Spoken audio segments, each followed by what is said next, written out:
Hello, everyone, and welcome back to Learn English with David and Alice. We're so happy you're here today for another English speaking practice lesson. Hi, everyone.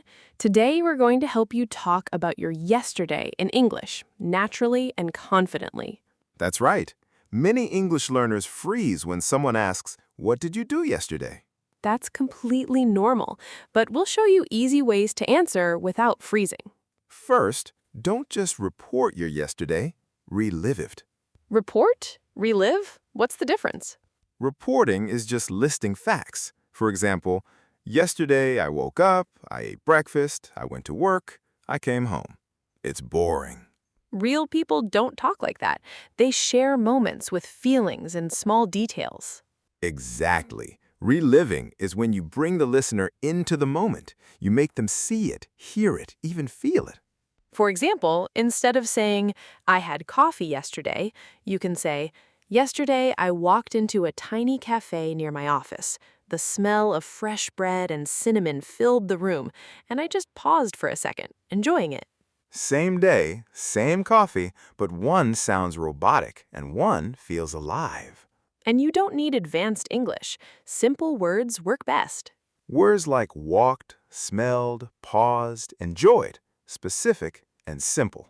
Your yesterday is like a movie. Show your favorite scene. It doesn't have to be dramatic. Even a quiet moment counts.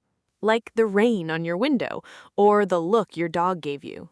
Or a funny email from your boss late at night. All these small details make your English real and interesting.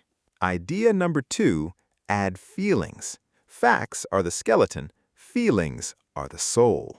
For example, instead of saying, I had a meeting, say, I had a meeting and I felt nervous at first, then relieved when it ended well. Simple feelings, nervous, relieved, frustrated, happy. It doesn't matter if the feeling is small, one word transforms your story. Feeling words connect you with your listener. They think, I felt that too. And you don't need fancy vocabulary. Simple words are enough. Idea number 3, don't answer like it's an exam. Close your eyes, remember the moment, then describe it. Don't think about grammar first. Think about the memory. For example, Carlos from Mexico closed his eyes and remembered Sunday morning. He said, I made pancakes with my daughter. She put way too much syrup on hers, and it dripped everywhere. We laughed so hard. Simple words, vivid memory, full of feeling. That's how your English sounds real. Not perfect, but alive. Let's review the 3 ideas. 1. Don't report. Relive. Show the scene. 2. Add feelings. Even one feeling word makes a difference. 3. Close your eyes, remember the moment, and speak from the memory. Now a quick word tour. First word, vivid. It means clear and easy to picture. Example, I have a vivid memory of yesterday morning.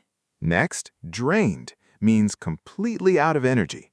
By the evening, I felt drained. Next, relieved. Heavy stress, lifted. I felt relieved when the meeting ended. Next, stiff, means rigid, forced, unnatural. My English sounds stiff when I'm nervous. Last, nostalgic. A soft, warm sadness remembering the past. I felt nostalgic hearing my childhood song. Use these words in your sentences today. Even whispering them helps you remember. Now it's your turn. Think about yesterday. Pick one small moment. Maybe drinking tea, a conversation, or walking home. Describe it using one feeling word. Use vivid, drained, relieved, stiff, or nostalgic if you can. For example, yesterday I sat by my window. The sky was orange.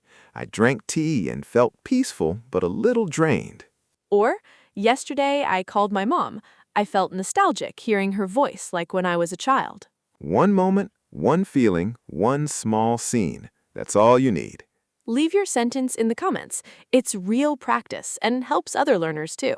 Remember, don't report, relive. Don't list facts, share feelings.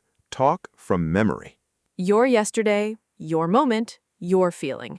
That's what makes English alive. Thank you for learning with us today. Keep practicing, and we'll see you in the next lesson.